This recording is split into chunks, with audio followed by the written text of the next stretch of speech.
నమస్తే మిత్రులారా, నేను మీ శ్రీనివాస్ చౌహాన్ అడ్వకేట్. మిత్రులారా, డిక్రీ మరియు ఆర్డర్ అంటే ఏంటి?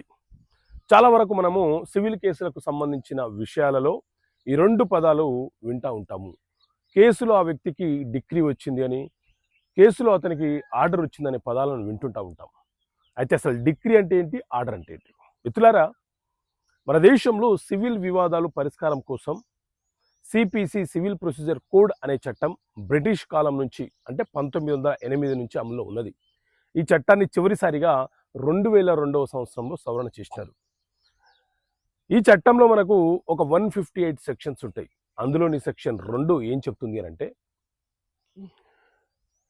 తీర్పు అంటే డిక్రీ.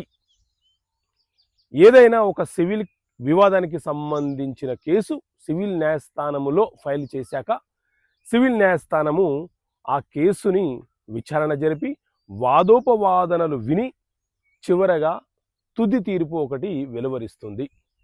దాన్నే డిక్రీ అని పిలుస్తుంటాము. కేసు కొట్టివేసినా దాన్ని డిక్రీ అనే పిలుస్తారు.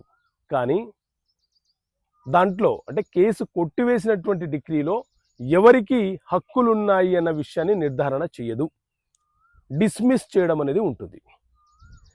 ఇది డిక్రీ. మరి ఆర్డర్ అంటే ఏంటి అని అంటే, ఏదైనా ఒక సివిల్ కేసు మనం న్యాయస్థానం పరిధిలోకి ఫైల్ చేసినప్పుడు, అంటే న్యాయస్థానంలో ఫైల్ చేసినప్పుడు, ఆ కేసు న్యాయస్థాన విచారణలో ఉన్నప్పుడే మధ్యంతరంగా మనకు కొన్ని ఉత్తర్వులు కావాలని మనం న్యాయస్థానంలో పిటిషన్ ఫైల్ చేసుకుంటే న్యాయస్థానము అప్పటికప్పుడు మనకు తాత్కాలికంగా ఏదైనా ఒక తీర్పునివ్వవచ్చు. దాన్నే ఆర్డర్ అని అంటాం. ఉదాహరణకు మనము పర్మనెంట్ ఇంజెక్షన్ కావాలని కేసు ఫైల్ చేస్తే అప్పటికప్పుడు మనకు పర్మనెంట్ ఇంజెక్షన్ ఇవ్వడానికి రూల్ ఆఫ్ లా ఒప్పుకోదు, చట్టం ఒప్పుకోదు. కాబట్టి న్యాయస్థానము మనము టెంపరీ ఆర్డర్ అడిగాము కాబట్టి టెంపరీగా మీకు ఒక టెంపరీ ఇంజెక్షన్ ఇస్తున్నామని చెప్పి ఆదేశాలు ఇవ్వవచ్చు.